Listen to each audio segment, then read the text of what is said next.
Bismillahirrahmanirrahim.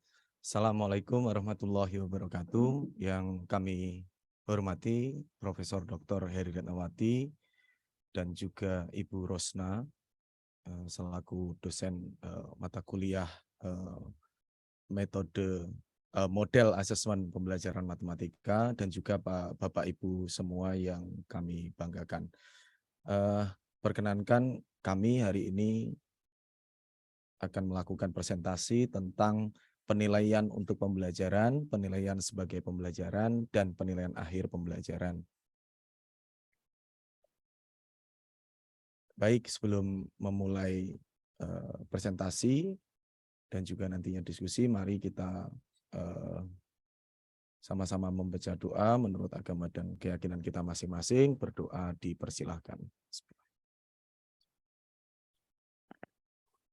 Berdoa cukup, tidak dibatasi.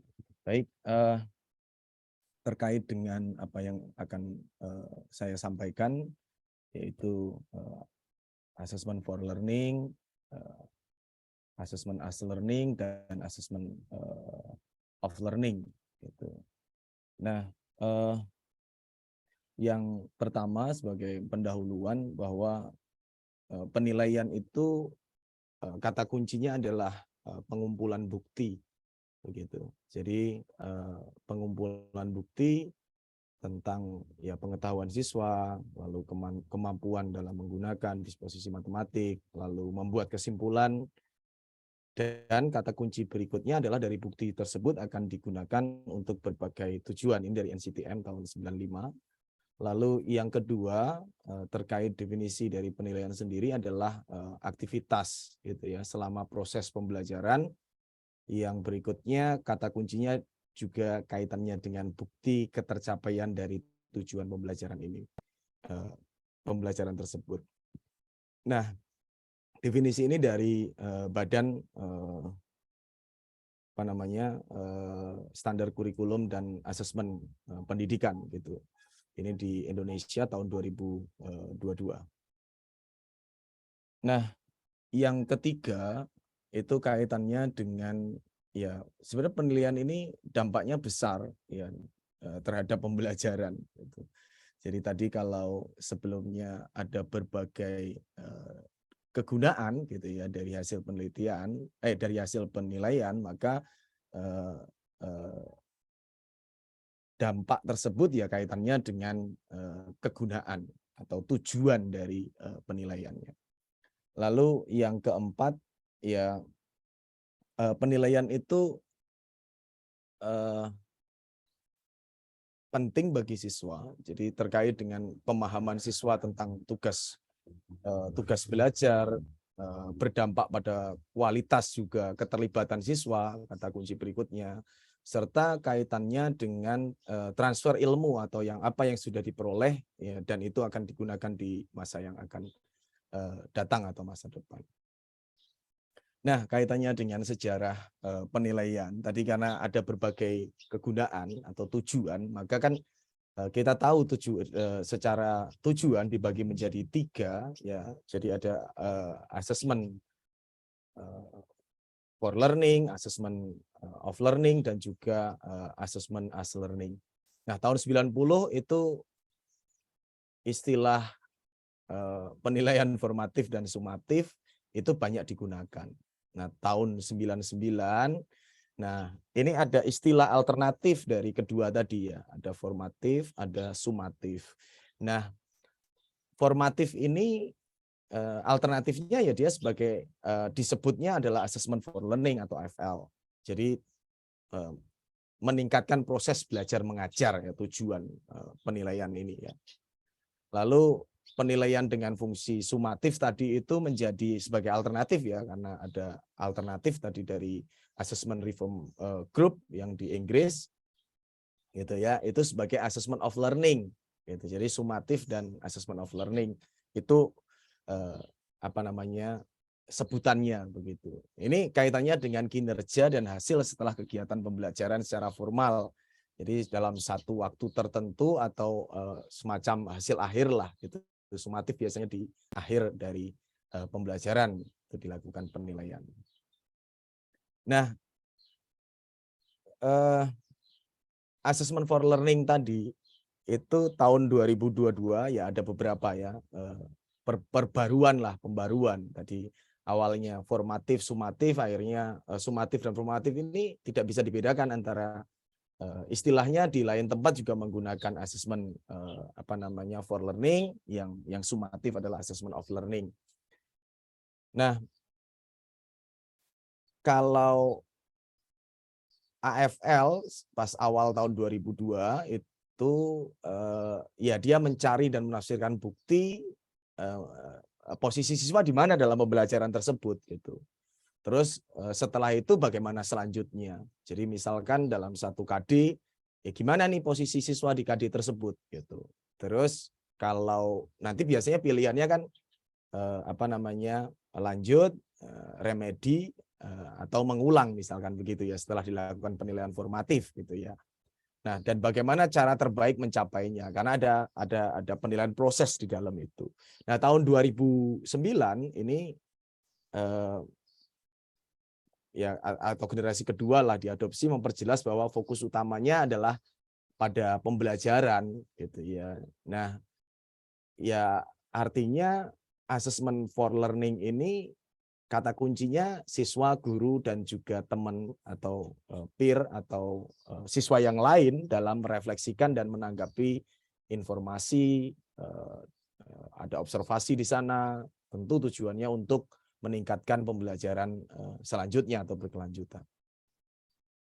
Nah, tahun 2003, nah ini ada pengertian ketiga ya, selain assessment for learning, assessment of learning, ada juga namanya assessment as learning atau AAL.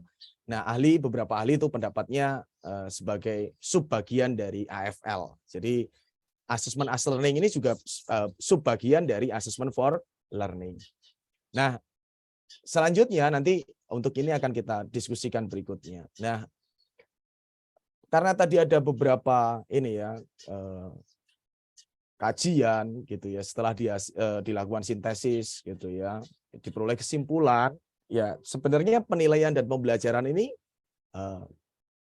tidak dipisahkan begitu ya, tidak dipisahkan. Jadi antara penilaian dan pembelajaran itu tidak terpisah, yang biasanya dalam tanda kutip dianggap terpisah. Nah, sehingga muncul yang ketiga itu, yang berikutnya, yang keempat itu, ide berikutnya adalah assessment is learning. Nah, mungkin ini bisa kita explore lebih lanjut nantinya oleh Bapak Ibu, dan juga mohon nanti juga arahan dari Prof. Heri dan Bu Rosna. Nah, setelah kita tahu kaitannya dengan pendahuluan, pentingnya assessment gitu ya, atau penilaian, lalu secara umum tadi ada sejarahnya mulai dari mungkin kita tidak bisa membedakan antara formatif, sumatif, assessment of learning, assessment for learning, assessment of learning, dan juga assessment as learning, dan terakhir adalah assessment is learning. Nah, maka ada permasalahan, jadi ya belum jelas itu ya. Guru permasalahannya berdasarkan hasil penelitian sebenarnya guru ini belum jelas bagaimana penilaian harus dilakukan dalam meningkatkan atau untuk meningkatkan pembelajaran di kelas atau pembelajaran atau bagaimana meningkatkan kualitas pembelajaran siswa di kelas. Ya, lalu masalah yang kedua ya keragaman definisi dan konteks gitu ya, sehingga menyebabkan efikasi atau kemanjuran atau praktek dari efikasi dari praktik penilaian itu sulit untuk diteliti gitu ya. Jadi ada kesulitan dalam meneliti dan mendokumentasikan. Ya, karena banyaknya definisi dan konteks gitu ya yang diambil dalam kajian-kajian atau paper ataupun hasil buku dan sebagainya terkait dengan penilaian gitu. Juga yang ketiga itu instrumen penelitian instrumen penilaian yang sama dengan hasil penilaian yang sama ini dapat juga digunakan secara sumatif maupun formatif. Nah, ini juga menjadi satu masalah karena penggunaannya tersebut mungkin saja tidak sama validnya. Jadi ada dua isu sebenarnya selain pemahaman ya dalam memahami tentang penilaian, juga ada kaitannya dengan keajekan atau reliabilitas dari penilaian itu sendiri gitu ya. Jadi ada reliabilitas dari penilaian itu sendiri. Nah, yang ketiga ini kaitannya dengan validitasnya, gitu ya. Jadi kaitannya dengan validitas dari penilaian itu sendiri terkait dengan permasalahan yang ada, gitu ya. Nah, bagaimana alur berpikir dalam melakukan penilaian? Nah, ini saya mendapatkan buku yang diadaptasi dari Manitoba Education and Youth, gitu ya. Nah, ini menurut saya ya masuk akal begitu kaitannya dengan mengapa kita melakukan penilaian, apa yang kita nilai, metode apa untuk menilai, lalu yang berikutnya adalah bagaimana kita atau saya memastikan sebagai guru kualitas dari proses asesmen tersebut, gitu. Lalu yang terakhir adalah kaitannya dengan bagaimana guru menggunakan informasi dari asesmen tersebut, gitu. Nah,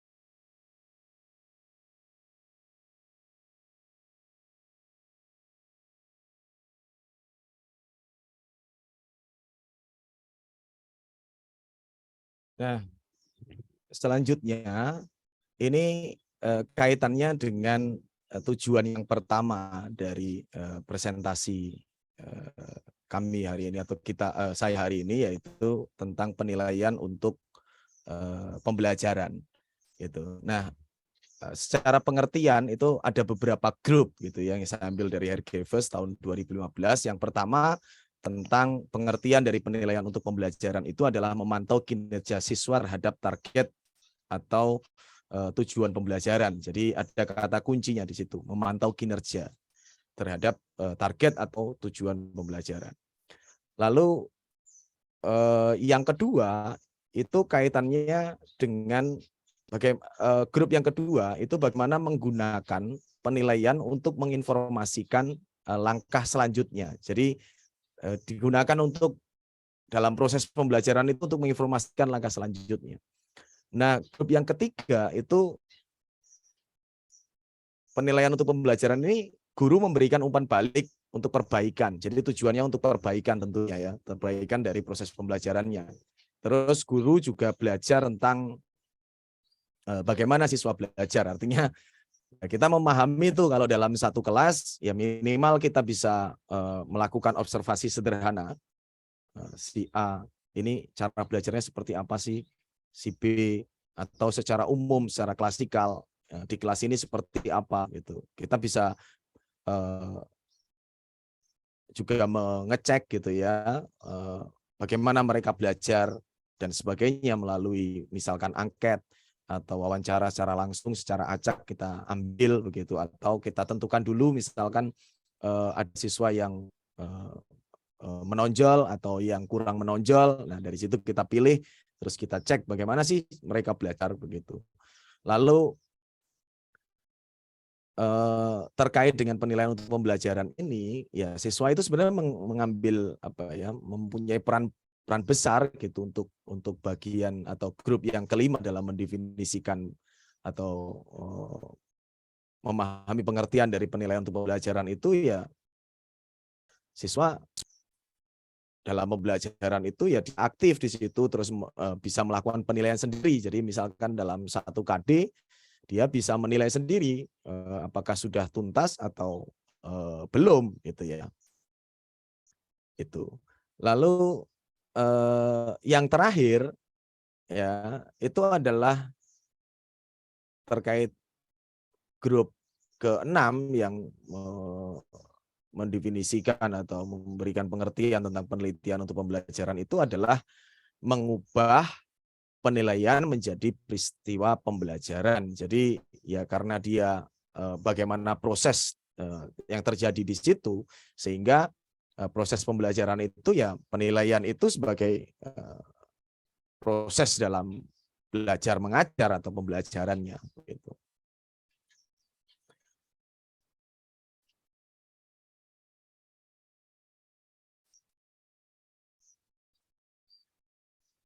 Lalu bagaimana peran guru dalam penilaian untuk pembelajaran ini, gitu ya. Jadi di situ selain kita memahami dari indikator atau definisi-definisinya, bagian-bagian tentang penilaian untuk pembelajaran, juga karena harapannya ini menjadi sesuatu yang bermanfaat, maka penilaian untuk pembelajaran itu peran gurunya seperti apa sih gitu. Ya, pertama sebagai penyelaras antara instruksi atau metode dan kontennya ya dengan hasil yang ditargetkan atau capaiannya. Lalu yang kedua kaitannya dengan kebutuhan belajar gitu ya. Nah, karena tadi kita sudah mengidentifikasi misalkan ada secara acak atau kelompok siswa gitu ya. Misalkan di sekolah putri saya misalkan dibedakan ya, dalam artian dikelompokkan, ada yang sudah bisa membaca, ada yang belum mahir membaca misalkan, itu dikelompokkan. Bentuk penilaiannya juga nantinya berbeda begitu ya. Sehingga nanti juga kaitannya dengan pembelajaran berdiferensiasi gitu ya untuk poin nomor 2 ini. Nomor 3 tentu peran guru ya bagaimana memilih bahan dan sumber yang sesuai begitu sehingga diadaptasi untuk masing-masing kelompok tadi. Misalkan seperti itu.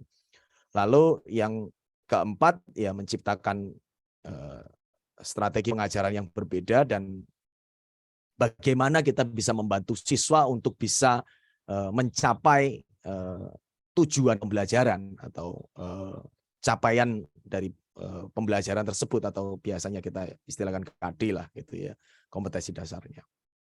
Indikatornya apa saja, nah bagaimana strategi yang digunakan itu gitu. Dan itu berbeda tentu gitu ya, untuk bahkan untuk masing-masing siswa. Itu idealnya. Lalu yang terakhir tentu dalam setiap proses penilaian atau bahkan proses pembelajaran itu ya umpan balik ya secara langsung kepada siswa.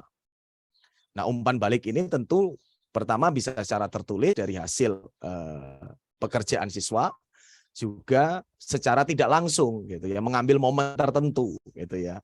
Sehingga memang guru itu ya memfasilitasi gitu ya. Memfasilitasi salah satunya adalah memberi umpan balik. Gitu. Lalu pertanyaan kunci dalam penilaian pembelajaran, penilaian untuk pembelajaran seperti tadi yang di awal, ide awal tadi ya, ada beberapa tadi ya, mengapa saya menilai ya. Ya, kalau untuk kaitannya dengan penilaian untuk pembelajaran ini ya untuk menentukan langkah selanjutnya terkait kemajuan belajar siswa. Terus apa sih yang saya nilai?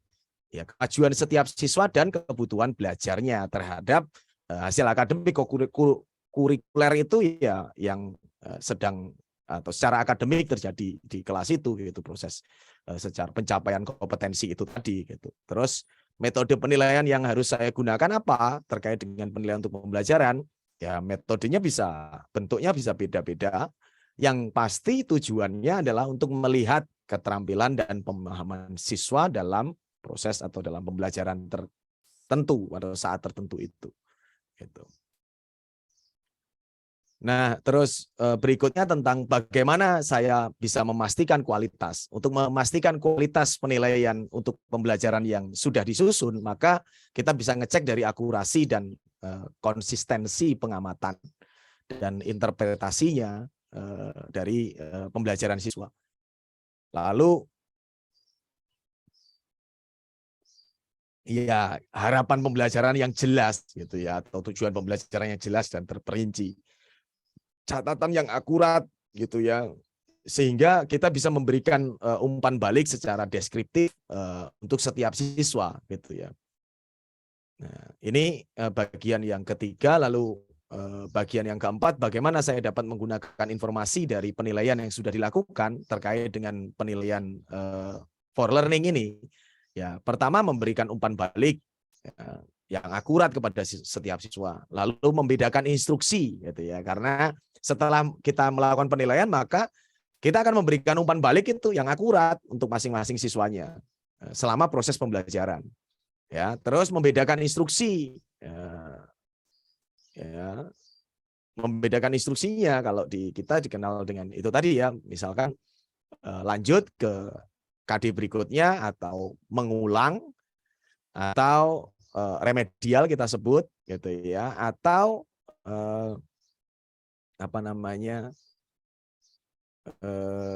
yang berikutnya dia remedial atau mengulang gitu ya.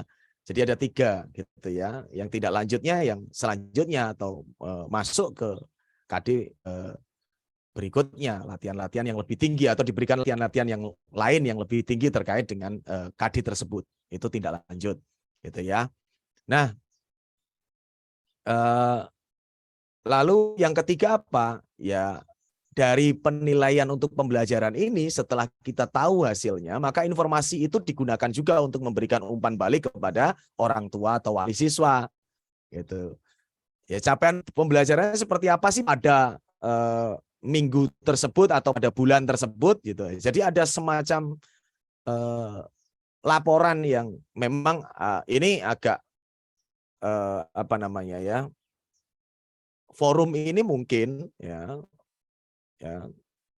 sekarang sudah terfasilitasi sebenarnya, bisa terfasilitasi dengan baik kalau kita misalkan bikin di kelas contohnya, maka dari guru matematika bisa menyampaikan ke wali kelas. Nah, dari wali kelas kalau misalkan punya forum orang tua, maka orang tua apa namanya atau wali tersebut bisa disampaikan misalkan secara jabri atau bahkan membuat semacam report secara tertulis.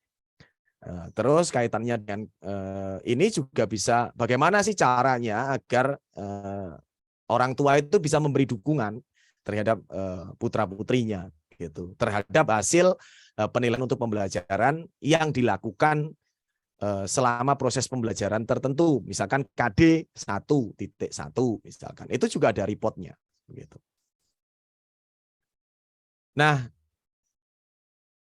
jadi kalau penilaian untuk pembelajaran itu fokus pada perbaikan atau proses pembelajaran dalam KD tertentu atau biasanya kita sebut sebagai formatif tadi ya di awal, ya maka yang berikutnya adalah penilaian as learning atau assessment as learning, mohon maaf ya, atau penilaian sebagai pembelajaran. Maka pengertian ada 2 yang saya ambil dari Tanuwijaya. Ya, ini di papernya beliau. Pertama, berfokus pada siswa dan menekankan penilaian sebagai apa namanya proses metakognisi gitu ya, atau pengetahuan tentang proses berpikir siswa dirinya sendiri gitu ya. Jadi dia fokusnya pada siswa kalau as learning itu. Ya, sebagai seorang pembelajar, siswa seperti apa gitu. Dan ada kaitannya dengan metakognisi gitu. Lalu yang kedua ya, siswa itu bisa merefleksikan pembelajarannya sendiri, lalu dia bisa membuat semacam penyesuaian terhadap dirinya sendiri, lalu itu bisa digunakan agar selanjutnya atau selama proses itu dia bisa memperoleh pemahaman yang lebih jauh atau lebih mendalam gitu. Jadi ada semacam resilient gitu ya, resiliensi lah ya, apa yang namanya. Jadi usaha yang cukup gitu ya, bagaimana siswa berusaha agar dia bisa memahami atau mencapai kompetensinya gitu. Jadi kalau tadi pembelajaran penilaian untuk pembelajaran tadi memang dalam tanda petik fokus pada guru gitu ya, bagaimana guru bisa mengkondisikan penilaian tersebut untuk kemajuan belajar atau untuk pembelajaran di kelas. Nah, kalau assessment as learning ini dia fokusnya pada siswa. Jadi meskipun di situ juga peran guru sangat besar gitu ya.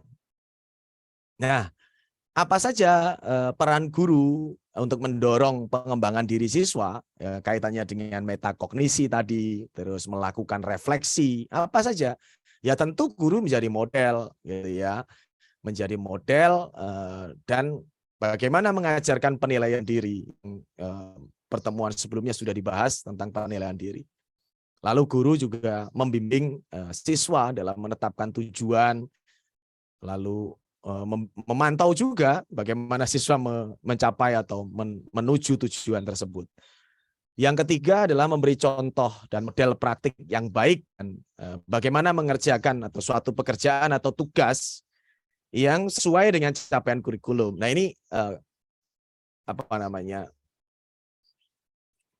ini bisa dilakukan misalkan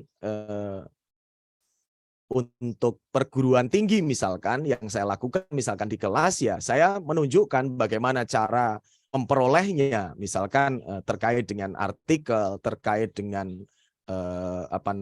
bagaimana ketika misalkan di kalkulus bagaimana menggunakan Python untuk menyelesaikan limit fungsi maupun turunan fungsi misalkan. Nah, ini caranya seperti apa? Nah, itu bisa kita share ke mahasiswa atau siswa kalau dalam konteks yang saya contohkan ke mahasiswa misalkan, sehingga ada contoh atau model praktik yang baik dalam penyelesaian tugas gitu. Misalkan dalam menginstal Python itu seperti apa sih gitu ya, kita berikan contoh itu gitu ya, atau kita berikan clue ya, kata-kata kunci atau langkah-langkah kunci gitu. Lalu yang keempat, peran guru adalah bekerja sama dengan siswa dalam mengembangkan kriteria untuk masing-masing itu praktek yang baik seperti apa. Dan masing-masing siswa tentu punya kecenderungan gitu ya. Kalau kita tahu kan ada siswa yang secara auditori gitu ya, terus secara visual gitu ya. Mereka punya kecenderungan itu, maka ya memang kriteria umum dulu baru nanti kriteria spesifik ya kita lakukan atau sebagai guru peran itu kita lakukan gitu. Lalu yang kelima adalah membimbing siswa dalam mengembangkan umpan balik gitu ya terhadap dirinya sendiri gitu ya. Jadi dia bisa memvalidasi dan mempertanyakan atau pertanyaan kritis lah dalam dirinya sendiri. Kita memfasilitasi itu atau membimbing itu gitu sehingga siswa itu terbiasa dengan sesuatu yang ambigu, yang bias, yang tidak pasti, yang itu bisa saja tidak bisa terhindarkan dalam kehidupan nyata, sehingga mereka bisa berpikir, ngambil kesimpulan gitu ya. Dan juga yang keenam ya kesempatan ya, kita memberi kesempatan sebagai latihan gitu sehingga siswa itu bisa menilai dirinya sendiri sebagai seorang yang percaya diri dan kompeten untuk melakukan penilaian diri sendiri. Lalu yang ketujuh, memantau proses. Ya, peran guru ya tentu memantau proses metakognisinya, gitu ya. Terus memberikan umpan balik secara deskriptif, gitu ya. Itu. Lalu yang kedelapan adalah menciptakan lingkungan yang aman, nyaman bagi siswa dalam mengambil resiko atau memberikan dukungan sepenuhnya. Jadi pengambilan resiko ini dalam artian kita memberikan misalkan di matematik ya kita memberikan soal-soal yang menantang, memberikan kesempatan dia untuk berbicara, untuk menyelesaikan dengan caranya sendiri, gitu ya. Sehingga ya itu menjadi kebiasaan, ya, menjadi kebiasaan atau pola yang baik bagi siswa, gitu. Lalu pertanyaan kunci tadi dalam penilaian sebagai pembelajaran, ya, mengapa saya menilai, gitu ya? Mengapa saya menilai? Nah, mengapa saya menilai ini ya dalam penilaian sebagai pembelajaran dia untuk memberikan atau membimbing, memberikan kesempatan untuk memantau, merefleksikan pembelajarannya secara kritis. Terus dia bisa mengidentifikasi besok saya gimana ya, gitu. Nah, ini tujuan kita guru melakukan penilaian sebagai pembelajaran atau assessment as learning. Gitu. Terus apa sih yang dinilai? Pemikiran siswa terhadap pembelajarannya, strategi apa yang digunakan, mekanisme yang digunakan siswa sehingga dia bisa menyesuaikan diri. Terus besok bisa belajar lebih baik lagi, misalkan begitu. Nah, itu yang dinilai gitu ya. Tentu secara kualitatif ya, kualitatif deskriptif gitu ya. Bentuknya gitu. Lalu metode penelitian apa yang harus digunakan? Ya tentu yang memunculkan proses belajar. Ya, penilaiannya itu yang yang bisa memunculkan proses belajar dan metakognisi siswa gitu. Terus bagaimana saya bisa memastikan kualitasnya? Nah, maka ya tentu kualitas itu terkait dengan akurasi dan konsistensi. Tapi apa yang di sini? Bedanya apa? Kalau di sini tuh refleksi siswa terkait dirinya sendiri gitu ya. Terus keterlibatan siswa ya dalam mempertimbangkan juga dalam memberikan apa ya semacam tantangan lah untuk dirinya sendiri. Lalu kalau itu siswa itu bisa gitu, kita bisa melihat dia terlibat dalam proses diskusi dan sebagainya, ya dia bisa merekam pembelajaran mereka sendiri. Misalkan untuk KD 1.1 tentang apa namanya, bagaimana menyelesaikan limit fungsi misalkan. Maka ya siswa itu bisa merekam ketika itu apa sih kekurangannya, apa sih kelebihannya gitu ya. Nah, di situ kita bisa memastikan kualitas penilaian yang kita berikan itu baik gitu ya, baik atau sesuai gitu. Lalu bagaimana saya sebagai guru menggunakan informasi dari penilaian ini yang sebagai pembelajaran ini ya, maka memberikan setiap siswa umpan balik gitu ya. Siswa fokus pada tugas dan pekerjaannya bukan pada jawaban yang benar, tapi bagaimana dia bisa memperoleh apa prosesnya ya, fokus tugasnya dan pembelajarannya, lalu memberikan siswa ide untuk menyesuaikan, memikirkan kembali, mengartikulasikan pembelajaran yang sudah berlangsung. Kita memberi kesempatan itu, bagaimana kita bertanya tentang itu. Ya, ya, itu berdasarkan dengan informasi yang sudah kita peroleh gitu. Lalu memberi kesempatan kepada guru dan siswa untuk mendiskusikan alternatifnya. Alternatifnya seperti apa gitu. Nah, lalu siswa melaporkan tentang pembelajarannya. Ya. Ya. Ini dapat menggunakan informasi dari penilaian ini ya siswa bisa melaporkan tentang pembelajaran yang diperolehnya gitu ya. Nah, yang ketiga, fungsi ketiga itu adalah penilaian assessment of learning atau ya biasanya disebut sebagai penilaian akhir pembelajaran sih. Atau tadi kita sebut sebagai sumatif gitu ya. Jadi ada istilah itu ya di beberapa kajian artikel itu mengatakan ya formatif, sumatif gitu ya. Nah, tapi di sini kita mengacu pada penilaian akhir pembelajaran itu adalah penilaian yang mengacu pada strategi yang dirancang untuk mengkonfirmasi apa yang siswa ketahui ya. Ya, terus apakah dia sudah memenuhi atau belum capaian dalam pembelajaran dari satu kurikulum yang ditetapkan misalkan ya. Untuk kelas 7 misalkan berapa KD itu sudah sesuai belum gitu ya. Sudah penuhi belum atau sesuai sudah mencapai tujuannya belum gitu ya. Artinya siswa itu bisa mencapai itu semua belum gitu ya, KD yang ada di kelas 7 semester 1 misalkan. Lalu memberikan kesimpulan dan membuat keputusan. Jadi biasanya tuh tentang program yang akan diberikan selanjutnya begitu ya. Nah, kalau di matematika tentu kaitannya antara konten, metode dan attitude gitu ya. Nah, konten tadi sudah ya antara KD, metodenya yang ya, besok ini seperti apa gitu ya. Atau program yang harus diberikan seperti apa di kelas tersebut atau siswa tersebut gitu ya. Dan juga penempatan siswa. Kalau dulu saya ketika SMA memang ada semacam ini kelas unggulan atau bahkan ada kelas akselerasi misalkan seperti itu. Nah, ini berdasarkan penilaian akhir pembelajaran tentunya. Gitu. Yang berikutnya penilaian yang umum, ya dia sifatnya umum ini. Artinya umum ya. Menghasilkan pernyataan atau simbol tentang seberapa baik siswa dalam belajar ya. Ada rapot itulah ya.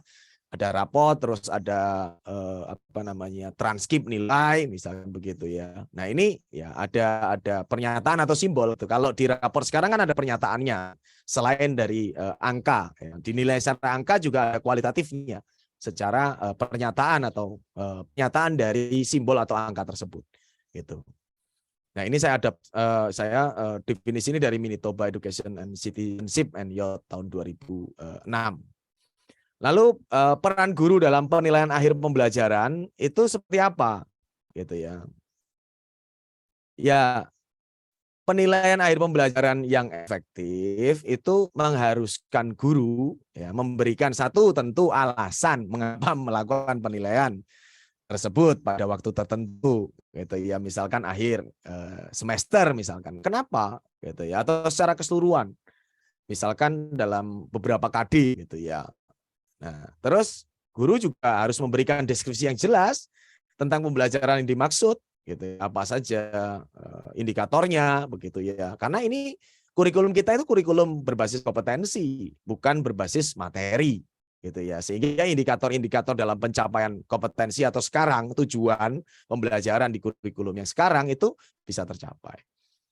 Terus guru juga memberikan proses yang memungkinkan siswa dalam unjuk kompetensi atau unjuk keterampilan gitu ya. Nah, ya ada prosesnya di dalam itu. Terus guru juga bisa memberikan serangkaian semacam alternatif untuk nilai hasil yang sama. Dalam artian misalkan untuk menilai 1 KD itu bisa pakai alternatif,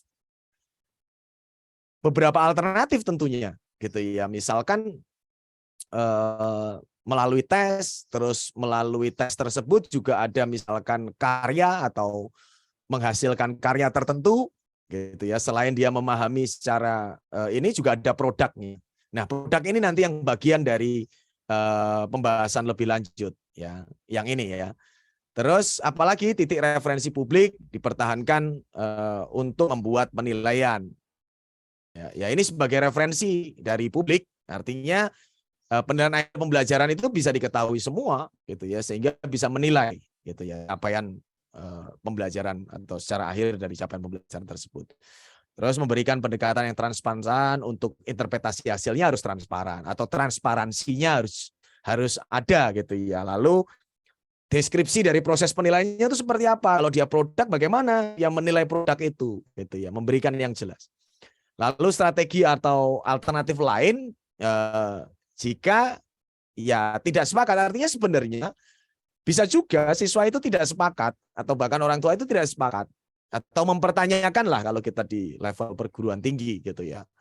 Ya boleh saja, maka kita harus punya alternatif lain atau apa ya, strategi lah ya. Bagaimana untuk melakukan atau guru punya itu untuk bisa membuat keputusan yang bisa diterima oleh semua.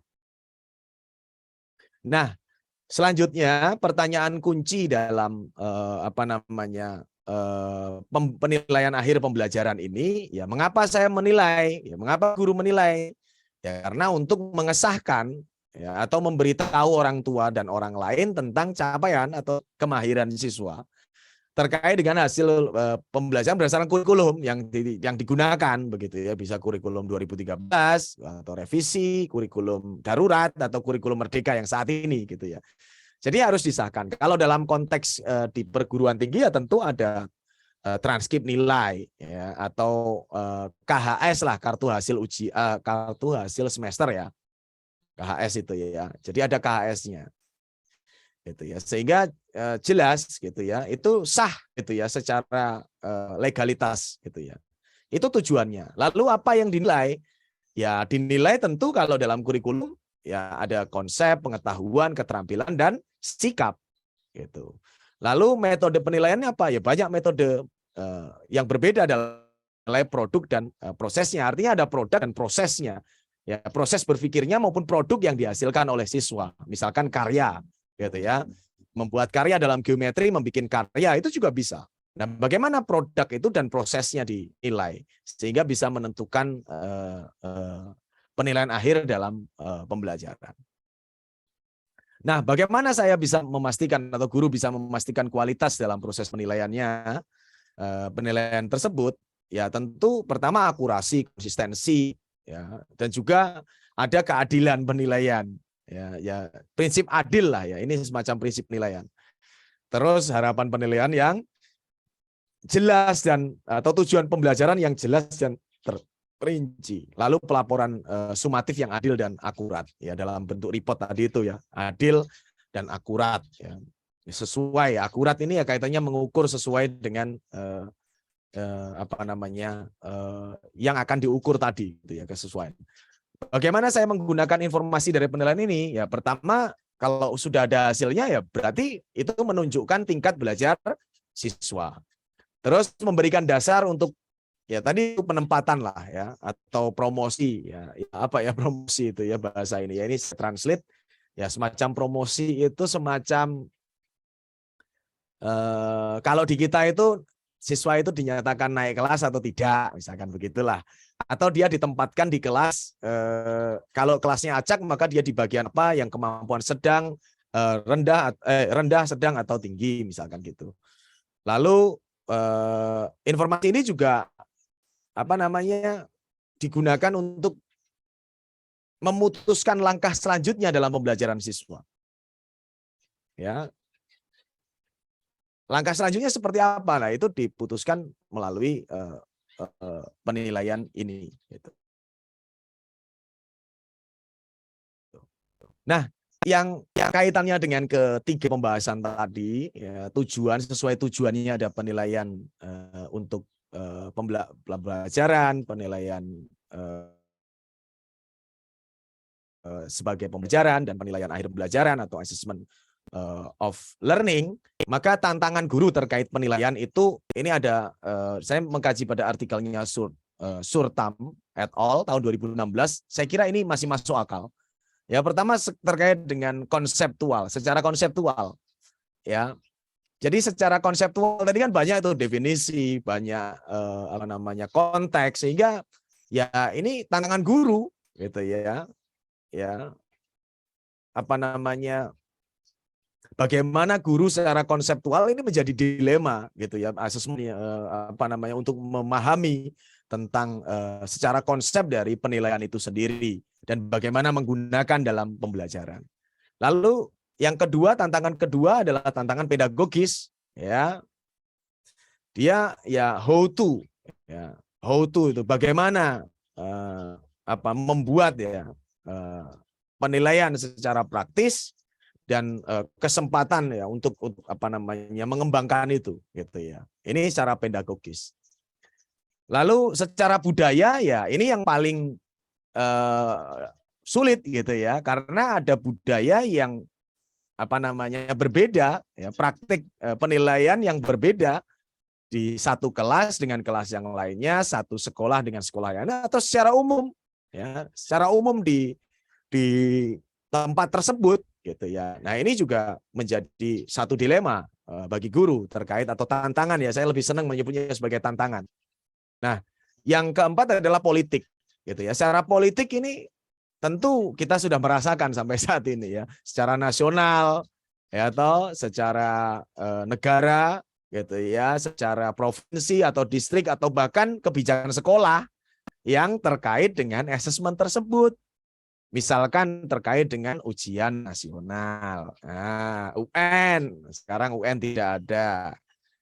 SBM PTN juga enggak ada gitu ya, yang diganti dengan yang lain misalkan seperti itu. Nah, ini tantangan secara politik ini bagi guru atau pendidik lah secara umum begitu, terkait dengan perubahan politik atau ya kadang yang kemarin-kemarin juga kita diskusikan tentang dengan Bapak Ibu yang sebelumnya, presentasi sebelumnya tentang ganti presiden, ganti menteri, ganti kurikulum, misalkan seperti itu. Lalu bagian terakhir dari presentasi saya ya tentang isu-isu penilaian dari pendidikan matematika dan tindak lanjutnya yang saya baca dari tren isu atau tren penelitian itu kaitannya asesmen dengan teknologi atau asesmen atau penilaian secara daring atau online assessment atau electronic assessment atau e-assessment gitu ya. Jadi ini apa isu ini tuh kaitannya dengan apa sih? Dengan privasi, dengan etik dan juga performan atau isu dari performanya sendiri, performa dari asesmen yang kita gunakan gitu loh. Misalkan asesmen secara online itu kan mudah sekali disebar. Tapi bagaimana itu kualitasnya? Terus bagaimana tentang privasinya? Menggunakan nomor HP, email, bahkan informasi yang lain, ada NIP, dan macam-macam. Nah, bagaimana itu terkait privasi dan etiknya? Nah, ini menjadi isu penilaian ya atau bahkan untuk tidak lanjut penelitian. Ini dari Becker yang tahun 2021, dan yang lebih jauh lagi ya, ini sebenarnya ada penilaian dan budaya. Ya, dulu bisa menyatakan itu bahwa ya tidak ada satu alasan bagaimana tidak ada satu alasan bagaimana menilai matematika di sekolah itu sama dari satu masyarakat dengan yang lainnya. Artinya ini tadi tuh kaitannya dengan dilema budaya tadi. Gitu ya. Sebenarnya ya tidak ada satu alasan yang jelas gitu ya. Atau kita sebenarnya nggak punya alasan sih untuk melakukan itu sama gitu loh maksudnya ya. Ya artinya itu sebenarnya beda-beda. Jadi penilaian dan budaya itu sebenarnya ya menarik untuk dikaji, bahkan tadi di kaitan tantangan guru terkait penilaian itu menjadi dilema yang sulit begitu ya. Kalau tadi kita lihat di sini kaitannya budaya itu adalah as the most difficult to solve. Jadi sulit untuk diselesaikan. Nah ini maka saya menulis sebagai tantangan berikutnya atau tindak lanjut dari penelitian berikutnya. Saya kira begitu Bapak Ibu yang bisa saya sampaikan terkait dengan penilaian untuk pembelajaran, penilaian